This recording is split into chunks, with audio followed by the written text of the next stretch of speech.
Hola, ¿qué tal? Bienvenidos a esta segunda sesión de los temas de psicoeducación familiar. En esta segunda ocasión vamos a tocar el tema de en qué consiste la adicción. Y para eso primero me gustaría recapitular el tema de la sesión anterior, donde hablábamos de que la adicción tenía varias etapas. La primera era la etapa del uso, luego la etapa de abuso, luego la de adicción, luego la de destrucción y finalmente la de aprisionamiento. Quiero que tomen en cuenta estas etapas para poder entender cómo es que se origina la adicción. Entonces, el día de hoy vamos a ver la etiología de la adicción, que etiología significa el origen de la adicción.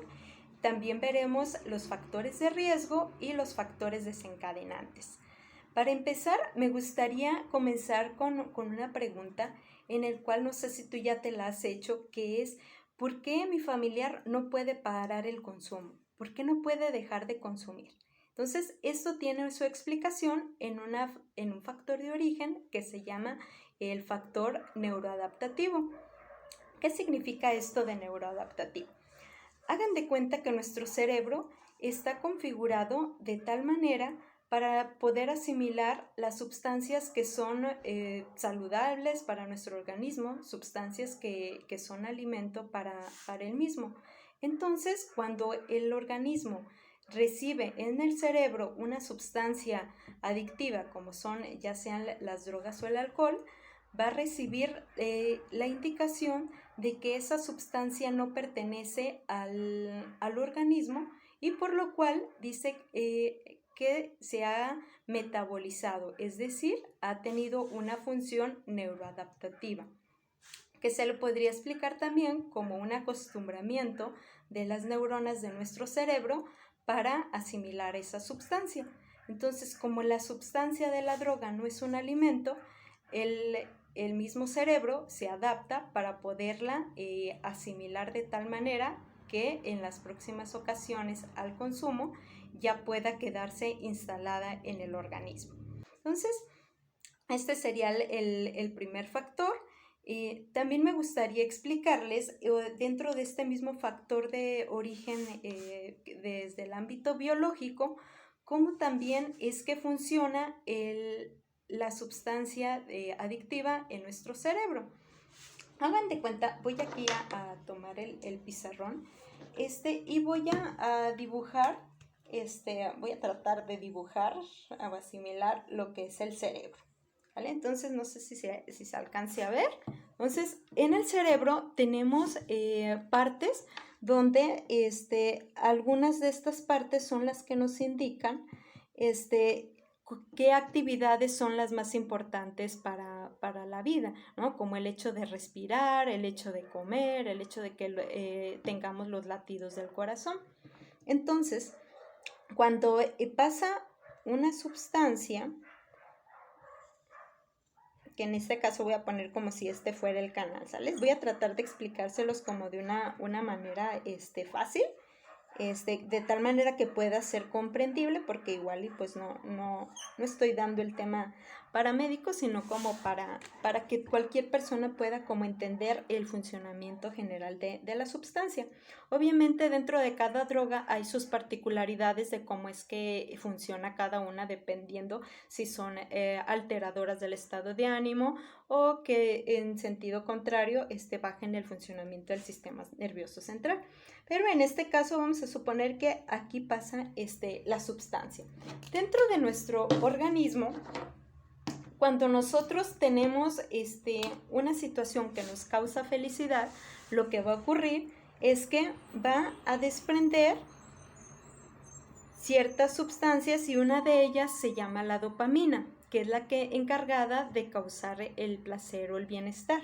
Entonces, cuando esta sustancia, que es la droga, pasa y desactiva esa sustancia dopamina, entonces lo que pasa es que la persona va a sentir un placer extremo, un placer muy agradable. Entonces, esa sustancia tiene la función de reforzar la situación que le parece agradable. Aparte de que al pasar la sustancia por nuestro cerebro, también va influyendo en las partes donde están la activación de las necesidades básicas que ya había mencionado anteriormente. Entonces lo que pasa es que va esa sustancia tomando el lugar de aquello que hace para nosotros que sea algo importante para vivir, algo que creamos, así se cree o así lo siente la persona, como una necesidad de vida o muerte, porque va alterando esas diversas partes en nuestro cerebro que va alterando como tal el funcionamiento. Entonces, como les explicaba, al momento en que desprenden estas sustancias de la dopamina, lo que está sucediendo, como ya lo mencioné, es que en algún momento vamos como digamos, a desgastar esa sustancia. Digamos, ya la sacó, ya pasó la sustancia, pasó el efecto. Y cuando volvemos o la persona vuelve a consumir, otra vez va pasando, vamos a suponer que por el torrente sanguíneo y por nuestro cerebro va pasando de nuevo la sustancia. ¿Qué es lo que creen que va a pasar cuando de nuevo volvemos a introducir esa sustancia en nuestro organismo? Pues que esta sustancia llamada dopamina ya no va a salir en igual cantidad. Es decir, hagan de cuenta que es como cuando nosotros intentamos exprimir una ropa seca. ¿Vale? Y de esta manera, como la persona ya no siente el efecto de esta dopamina, porque en cierta manera la tiene, ya la sacó en grandes cantidades en la primera ocasión, entonces la persona va a querer volver a consumir mayor cantidad para poder sentir el efecto que había tenido inicialmente. Esto dentro de la ciencia, pues de lo que se estudian las adicciones, se le llama que ha creado una tolerancia, cuando la persona ha incrementado la cantidad que consume para sentir el efecto, porque de tal manera ya no lo siente como lo había sentido en un inicio. Entonces, esta es una de las razones dentro del aspecto biológico de cómo es que se origina la adicción, por este cambio en el funcionamiento de nuestro cerebro, por estas dos razones, pues tanto por lo neuroadaptativo y la forma en cómo va trabajando esa sustancia específica de la dopamina en nuestro cerebro, que igual y como ya les había mencionado, cada sustancia va teniendo sus particularidades, pero la forma general en que funciona es más o menos de esta manera que espero que se haya alcanzado a ver en el pizarrón. ¿Vale? De todas maneras, si les queda cualquier duda, al final me dejan sus comentarios y con mucho gusto buscaré dar respuesta o ahondarlos en siguientes videos, ¿sale? Para explicarlo de una manera quizás más detallada o ya específica, ¿sale?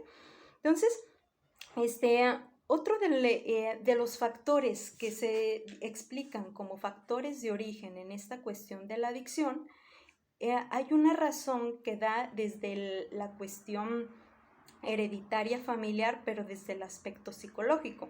Esto lo dice pues la terapia familiar sistémica de Minnesota, en el cual él menciona que hay un inconsciente familiar, es decir, a él le llama como una facultad heredada por la psique, en el cual se comparten las actitudes, las imágenes, las experiencias, los roles, y esto el individuo lo va percibiendo de tal manera que aunque no vea como tal un consumo en alguno de sus familiares, va a percibir la forma de relacionarse adictiva, y esto lo va a poner en un factor de origen para que se pueda detonar la adicción. Como tal, no habría como un factor genético, o actualmente aún no se tiene como una investigación que diga que hay un gen en específico. Sin embargo, el hecho de que esos familiares hayan consumido, pues puede vulnerar a la persona de tal manera que pueda afectarlo tanto en una malformación, pero también estaría la parte de que pues puede vulnerarlo al consumo, porque a lo mejor ya también percibió directamente por medio de la sangre de la mamá de esa sustancia adictiva o por influencia de los padres, ¿no? Entonces, más que un factor genético, es un factor psicológico, como ya lo mencionaba esta terapia familiar sistémica. Entonces, bueno, vamos ahora con el siguiente factor, que sería el factor cultural. Este factor cultural, ¿a qué se refiere? Ustedes piensen, a lo mejor cuando vas a una fiesta, ¿qué es lo primero que se dice?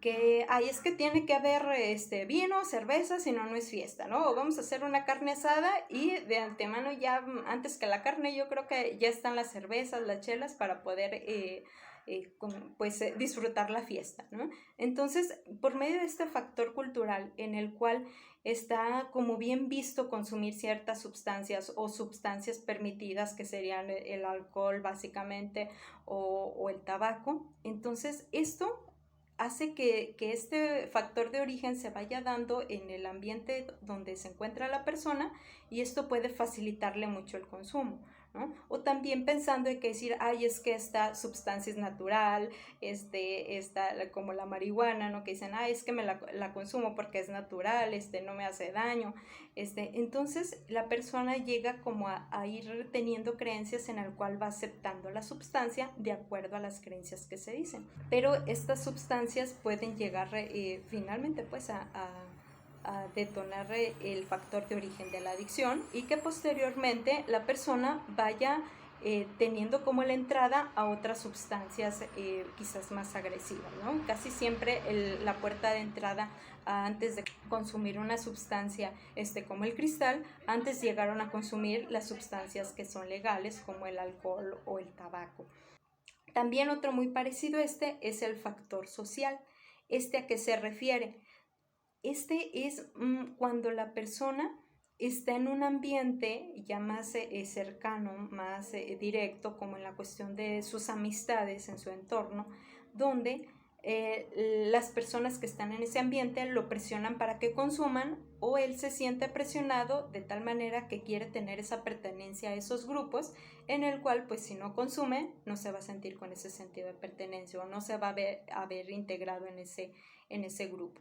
Entonces, como tal, la persona llega a tener ese factor de origen que se le llama el factor social. Y finalmente, vamos a pasar ahora a la parte de los factores de riesgo.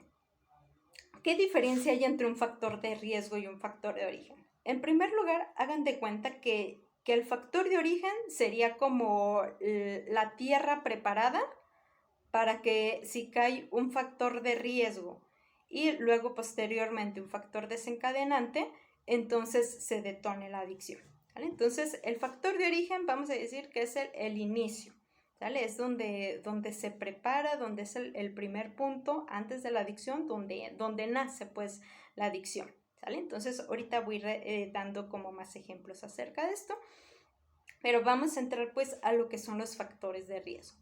Si ustedes me preguntaran cuántos factores de riesgo hay, yo creo que no los alcanzaríamos a contar con los dedos de las manos, de los pies y los de mucha gente, ¿no? Entonces, cualquier cosa puede ser un factor de riesgo, ¿no? Pues a lo mejor hablarse de factores de riesgo familiares, que pudiera ser la violencia familiar, el divorcio de los padres, situaciones que haya vivido dentro de casa desagradables, de traumas, el distanciamiento, la muerte de alguno de los familiares. Cualquiera de las cosas que puedan suceder negativas en la persona, que la persona lo considera así, puede convertirse en un factor de riesgo. Sin embargo, es muy importante entender que un factor de riesgo es lo que es un factor de riesgo, es decir, no es un 100% de que la situación, de que haya vivido esa situación y tenga que detonarse la adicción, ¿vale? Simplemente es algo que vulnera para que la adicción se pueda dar, ¿vale? Entonces es como un cierto porcentaje que se da, de que puede ser ese factor de riesgo un 10%, un 20% o un 30%, pero nunca va a llegar a ser el 100%. ¿Sale? Entonces, por eso pueden encontrar personas que hayan llegado a experimentar esas situaciones y que no hayan consumido, porque ese no es un factor de origen ni tampoco es un factor detonante. ¿Sale? Entonces, más adelante vamos a entender más esta parte. Entonces, continúo. Otros ejemplos de factores de riesgo pueden ser factores personales, tanto como tener una baja autoestima, el hecho de no tener una suficiente inteligencia, el haber tenido fracaso escolar, el haber sufrido bullying, lo mejor no haber tenido amigos, quizás la parte de la propia personalidad, a lo mejor una personalidad depresiva, el haber sufrido abuso sexual. Entonces, dentro de estos factores personales, igual también puede haber una gran cantidad de que cualquier cosa, si ustedes en este momento me preguntan, ay, ¿y si vivió tal cosa o si padeció tal cosa, es un factor de riesgo? De antemano, casi sin temor a equivocarme, yo me diría, sí, cualquier cosa puede llegar a ser un factor de riesgo, ¿sale? Como tal. Sin embargo, eso no determina que la adicción se dé.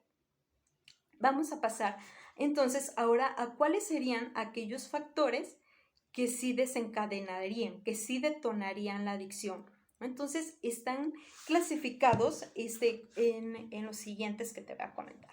Uno de ellos es el hecho de tener necesidades emocionales, sociales o espirituales insatisfechas. ¿Qué quiere decir esto? En cuestión de las necesidades emocionales, sería que a lo mejor la persona tenga necesidad de afecto. Entonces, si la persona tiene una necesidad de afecto insatisfecha, entonces esto detonaría o desencadenaría la adicción. ¿Cómo funcionan estos factores desencadenantes? Antes de pasar a explicarte en qué consisten los demás. Haz de cuenta que, no sé si has visto como esta imagen donde ponen colocados los dominós de forma así paraditos uno tras otro, y en el cual si aventamos la primera ficha, ¿qué va a pasar con las demás? Se van a caer, ¿no? Van a ir como en hilerita, cayéndose una tras otra. Entonces, esto sería un factor desencadenante, el efecto que ocurre en esto. Si activamos, si aventamos esa primer ficha, esa sería la que desencadenaría que se cayeran las demás. Entonces, en el sentido de adicción, si nosotros tenemos un desencadenante, va a ser aquella que tumbe las demás piezas de tal manera de que la adicción se detone, salga, ¿vale?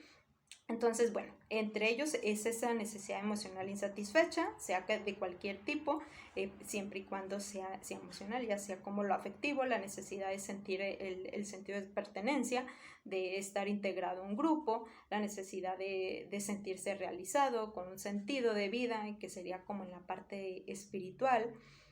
Entonces, estas necesidades son las que crearían este factor desencadenante. Otra de las situaciones que pueden desencadenar es el hecho de tener una deficiencia en habilidades para la vida. ¿Qué son las habilidades para la vida? Te lo explico como de una manera muy, muy general y muy sencilla.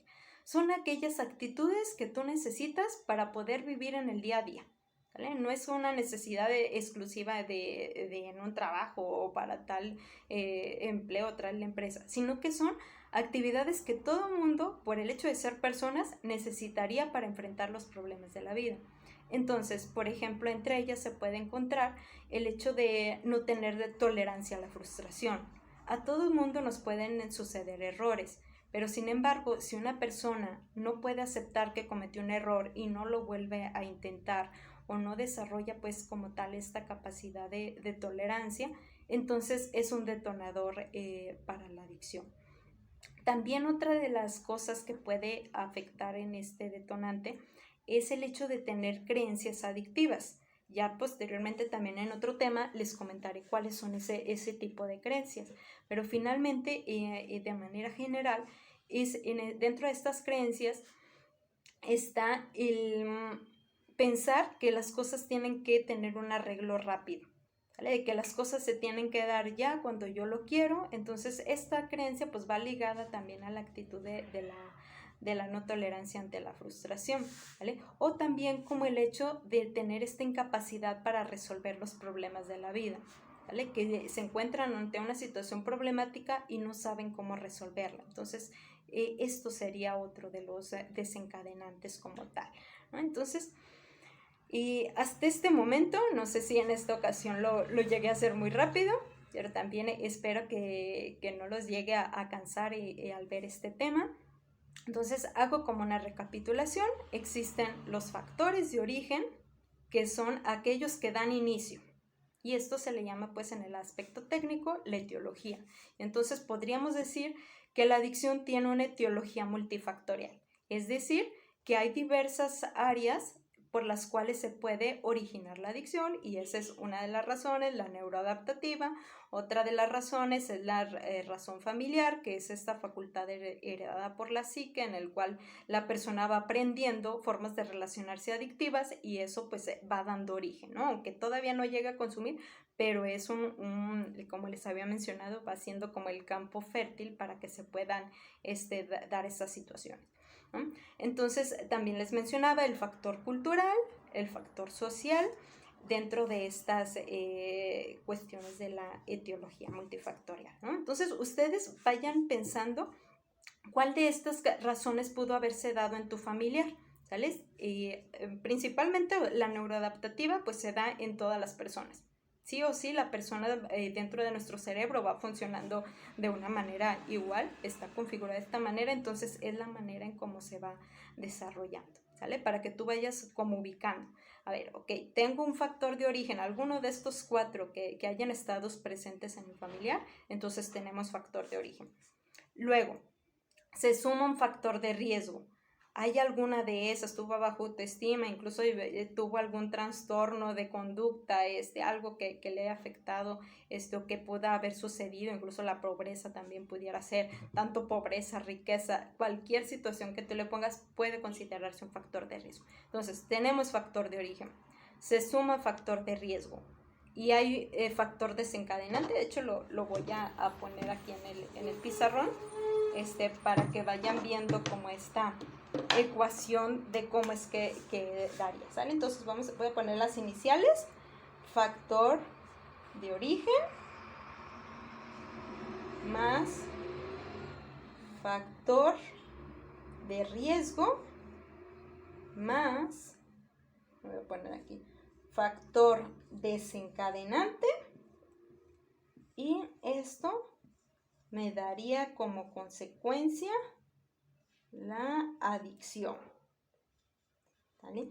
Entonces, es muy importante que descubramos que existan los 3 factores, ¿vale? Porque solamente con uno, si solamente ubicamos que, es que hay factor de riesgo, pero quizás si no hay un factor de origen o algo que desencadene, pues entonces no se daría como tal esta situación de la adicción. Entonces, es importante que siempre cuando hay una adicción va a haber estos 3 elementos presentes, ¿vale? Entonces, ustedes pueden ir empezando a indagar o a hacer memoria, como decir, a ver, ¿qué pudo haber pasado? Si es que ustedes quieren tener como una respuesta a qué fue lo que pasó para que la persona consumiera, ¿no? De antemano, como ya les mencioné, la razón neuroadaptativa es la primera respuesta, en el cual ese consumo constante o habitual de la persona hizo que el cerebro se modificara de tal manera que pudiera asimilar esa sustancia, por la razón de que esta sustancia pues no es como tan un alimento, entonces tuvo que hacer cambios neurológicos para poderla asimilar, para poderla, digamos, como digerir en cierta manera, ¿no?, en nuestro cerebro. Entonces, se los dejo de tarea que ustedes vayan evaluando estas situaciones para que luego ya después también podamos proponer como factores de protección. Si ya sabemos qué situaciones fueron las que pusieron en riesgo, pues entonces de esa manera podemos también ir encontrando los factores de protección para no recaer en el consumo, si es que a lo mejor tú eres alguna persona consumidora o si tienes algún familiar, pues también irle ayudando en esta situación, ¿vale? Entonces, bueno, para finalizar, pues los invito a que me dejen sus comentarios, sus preguntas, si tienen alguna duda. También que lo compartan a personas que pueda hacerles útil esta información y también que si quieres que se te esté mandando la activación de la notificación, pues que te suscribas en la parte inferior de este video que va a aparecer en un momento, ¿sale? Para que ya te estén mandando cada vez que aparezca un nuevo tema, ¿sale? Por lo pronto, pues el día de hoy pues termino y pues quedamos en espera del tercer video que veremos la semana siguiente, que será el de personalidad adictiva, ¿sale? ¿Cuáles serían estas conductas que puede llegar a tener una persona con adicción que incluso están antes de que la persona consuma y están como un factor de riesgo también hacia el consumo, ¿sale? Entonces, pues sin más, me despido y que pases una buena tarde. Gracias por tu atención.